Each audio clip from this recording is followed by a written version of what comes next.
తమిళనాడులో నూతన ప్రభుత్వం ఏర్పాటుకు రంగం సిద్ధమైంది. మరి టీవీకే పార్టీ దళపతి విజయ్ నేతృత్వంలో మంచి విజయాన్ని సాధించిన సంగతి తెలిసిందే. వాళ్ళకి 108 స్థానాలు వచ్చి ఫస్ట్ ప్లేస్లో ఉన్నారు. కానీ విజయం ముంగిట టీవీకే ఆగిపోయింది. ప్రజలు తమిళులు తెలివిగా విజయ్ పార్టీకి పూర్తి మెజారిటీ ఇవ్వలేదు. ఇది గమనించాల్సిన విషయం. ఇక్కడ డిఎంకేకు 59 స్థానాలతో బలమైన ప్రతిపక్షంగా డిఎంకే ఆవిర్భవించింది. మరి ఇక అన్నా డిఎంకే 47 స్థానాలతో, అంటే వీళ్ళిద్దరూ కలిపితే 106 స్థానాల్లో డిఎంకే అన్నా డిఎంకే సభ్యులు ఉన్నారు. మెజారిటీకి 118 స్థానాలు అయితే దాదాపుగా వీళ్ళిద్దరూ కలిస్తే టీవీకేకి ఎన్ని స్థానాలు వచ్చినాయో వీళ్ళకి అన్ని స్థానాలు వచ్చినాయి. అయితే ఇక వీరిరువురి మిత్రపక్షాలు ఉన్నాయి. ఇక బీజేపీ కానివ్వండి, వీసీకే కానివ్వండి, ఈ రెండు అన్నా డిఎంకేకి మిత్రపక్షంగా ఉన్నాయి. ఇక డిఎంకేకు మిత్రపక్షంగా ఉన్నది IUML, PMK, Congress party, DMDK, ADMK, ఇలా కొన్ని పార్టీలు ఒక స్థానం 2 స్థానం. సిపిఐ పార్టీకి 2 స్థానాలు వచ్చినాయి, కాంగ్రెస్ పార్టీకి 5 స్థానాలు వచ్చినాయి, పిఎంకేకు 4 స్థానాలు వచ్చినాయి. మరి ఇలా స్థానం వచ్చిన పార్టీలు కూడా ఉన్నాయి. బీజేపీకి 1 స్థానం వచ్చింది. ఇలా ఈ పార్టీలు, ఈ చిన్న పార్టీలన్నీ 6 పార్టీలు కూడా ఇరుపక్షాల్లోనూ ఉన్నాయి. డిఎంకే కూటమిలో కొన్ని ఉన్నాయి, మరి అన్నా డిఎంకే కూటమిలో కొన్ని ఉన్నాయి. టీవీకే ప్రభుత్వం ఏర్పాటు చేయాలి అని అంటే అసలు రాజకీయ రంగు ఇప్పుడే ఆవిష్కృతం అవుతుంది.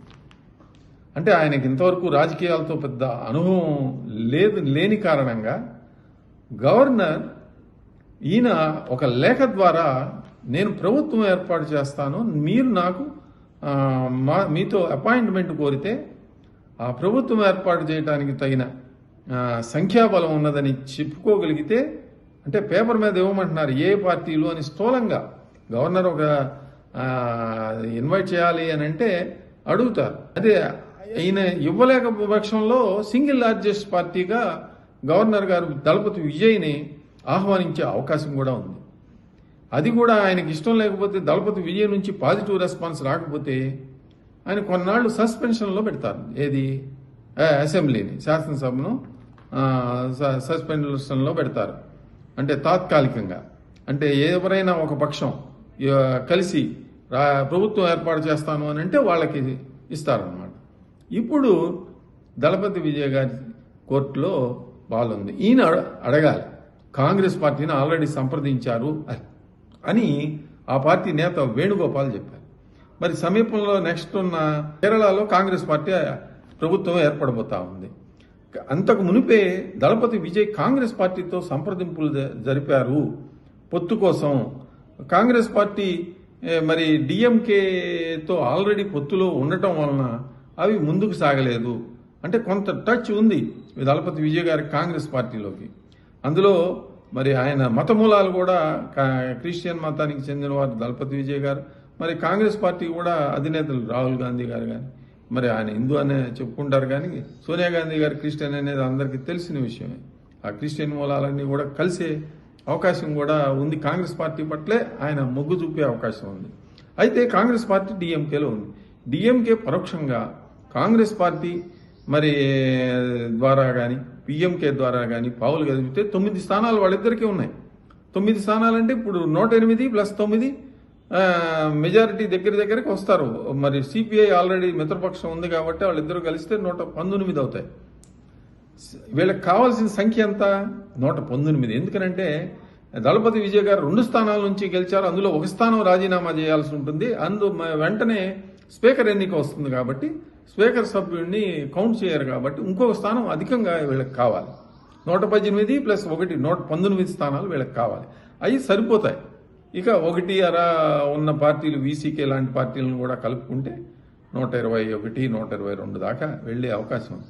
కానీ ఈ ప్రభుత్వం మనుగడ సాధించాలి అని అంటే బలమైన మదపు తేనుగు లాంటి మీడియా, ఆర్థిక బలం, అంగబలం, ద్రవిడ మూలాలు ఉన్న పార్టీలు 2 కొదవసింహాల్లా అసెంబ్లీలో తలపడుతుంది. ఎవరు? డిఎంకే, అన్నా డిఎంకే.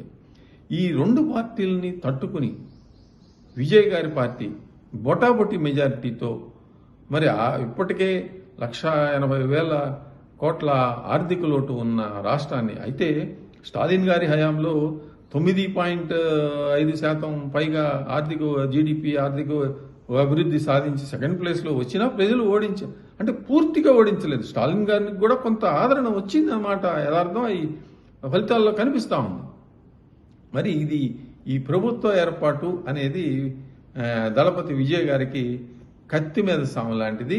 ఈ పరీక్షలో ఆయన ఎలా నెగ్గుకొస్తారో వేచి దినదిన గండం నూరేళ్ల ఆయుస్ లాగా ఈ విజయ్ దళపతి గారి ప్రభుత్వం రాబోయే 6 నెలల కాలం పాటు ఉండబోతా ఉంది. ఏదన్నా బై ఎలక్షన్ విజయ్ గారు రిజైన్ చేసిన కాన్స్టిట్యున్సీలో ఒక దాంట్లో రిజైన్ చేయాల్సి ఉంటుంది. ఆ కాన్స్టిట్యున్సీలో బై ఎలక్షన్ వస్తే అప్పటి పరిస్థితులు ఎలా ఉంటాయో మళ్ళీ వేచి చూడాలి. రాబోయే రోజుల్లో ఏ విధమైన పరిణామాలు జరుగుతాయి. తమిళనాడు రాజకీయాలు పూర్తి సెన్సిటివ్గా ఉంటాయి. ద్రవిడ మూలాలున్న పార్టీలదే అక్కడ ఆధిపత్యం.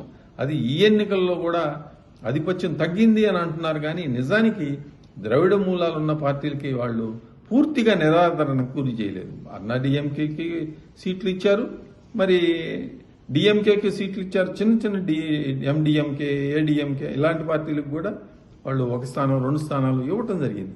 దీన్ని బట్టి ద్రవిడ మూలాలని చెరిపివేయటం అనేది తమిళం అంటే తమిళ నేటివిటీ మీద విజయ్ గారు కాంటెస్ట్ చేశారు. ఎక్కడా కూడా ఆయన ద్రవిడ పదాన్ని వాడిన సందర్భం కూడా లేదు.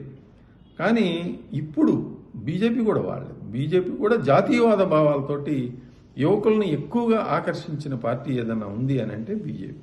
ఇదివరకు పార్లమెంట్ ఎన్నికల్లో బీజేపీ యువతను బాగా ఆకర్షించింది. అయితే ఇప్పుడు అన్నాడీఎంకే పట్టుబట్టి ఆ ప్రెసిడెంట్ని తీసివేయాలి అని చెప్పి కొత్త బీజేపీ ప్రెసిడెంట్ వచ్చి కొత్త పందాలో వాళ్ళు పొత్తు కుదుర్చుకుని కొంత వెనుకబాటు పడిన మాట వాస్తవమే. అన్నాడీఎంకే బీజేపీ కూటమి దీనివల్ల లబ్ధి పొందింది ఎవరు? యువతనంతా కూడా విజయ్ గారు. ఆయన యువకుడు కాబట్టి, అందులో చరిష్మా ఉంది కాబట్టి, మరి విజిల్ ఆ విజిల్ కూడా పాజిటివ్ సింబల్. ఆ సింబల్ తోటి ఆయన ప్రజల్లోకి బాగా చొచ్చుకుపోగలిగాడు. మాస్ చరిష్మాతోటి, సినిమాటిక్ చరిష్మాతోటి విజయం సాధించాడు.